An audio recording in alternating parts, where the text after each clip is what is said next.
Elektabilitas Anies meningkat saat bersanding dengan Gus Imin mencapai 34,1% atau menempati peringkat kedua. Memang ada kecenderungan, ada tren kenaikan elektabilitas Anies Muhaimin. PKB itu bukan NU, saya pikir itu adalah pernyataan ahistoris. Dan dipastikan Anies Muhaimin akan menjadi pemenang pemilu atau Pilpres 2024.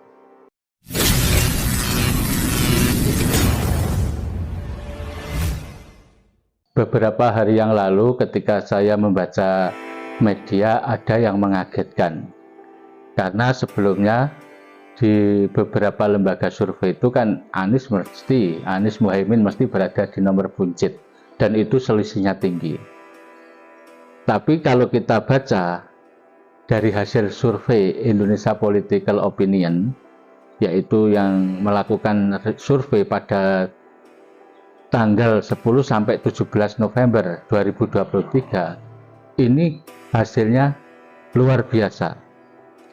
Tidak hanya sekedar tren dari elektoral Anies Muhaimin, tetapi posisi Amin bisa menggeser Ganjar Mahfud MD. Ini beritanya.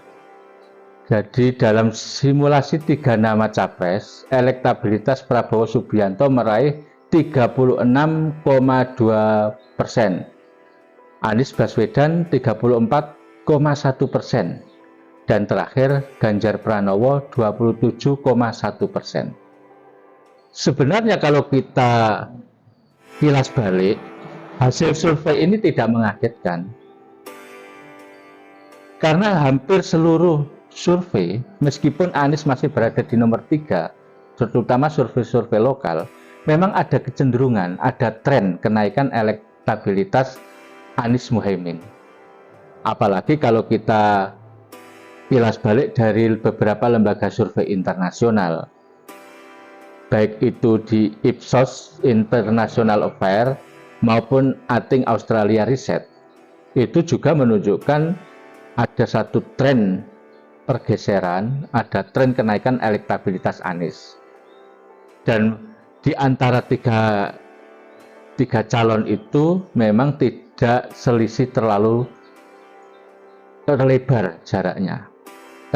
Sehingga apa? Dari hasil IPO, riset IPO terakhir, survei IPO terakhir, Indonesia Political Opinion, maka wajar ketika Anies Muhaimin mampu melonjak ke posisi kedua.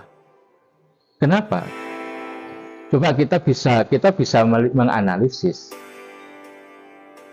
Muhaimin Iskandar yang notabene-nya adalah ketua PKB ini memiliki jaringan yang sangat kuat di Jawa Timur dan di basis-basis NU, terutama di Jawa Tengah dan seluruh Indonesia.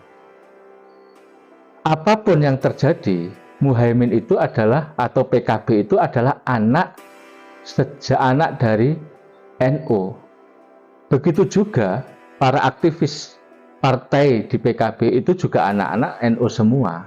Para kiai, para ulama ikut berkecimpung di partai PKB.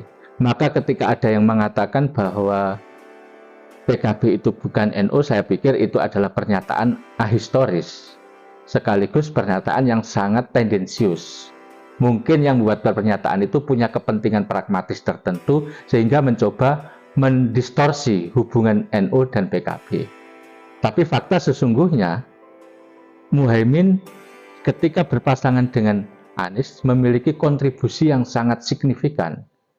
Jaringan ulama atau kiai kampung, jaringan pesantren, dan para kiai-kiai yang lain, ini semua adalah bagian dari pilar kekuatan dari PKB. Maka apa yang dihasilkan survei terakhir oleh Indonesia Political Opinion itu menunjukkan korelasi pasangan Anies Muhaimin ini sudah melakukan satu bentuk konsolidasi politik yang sangat intensif, yang sangat masif dan sistematis. Dan saya yakin pada proses berikutnya nanti konsolidasi yang sistematik ini akan selalu masif dan kemudian akan menghasilkan bentuk dukungan yang lebih kuat. Dan dipastikan Amin, Anies Muhaimin akan menjadi pemenang pemilu atau Pilpres 2024. Baswedan dalam menggandeng Muhaimin Iskandar sebagai calon wakil presiden dianggap tepat. Pasalnya, elektabilitas Anies meningkat saat bersanding dengan Gus Imin mencapai 34,1% atau menempati peringkat kedua. Peringkat pertama diduduki oleh Prabowo Gibran dengan angka 36,2% dan Ganjar Mahfud berada di peringkat 3 dengan hasil survei 27,1%. IPO juga merilis hasil survei calon presiden dengan hasil 32,7% untuk Anies Baswedan, sementara 37,5% untuk Prabowo Subianto dan 28,3% untuk Ganjar Pranowo.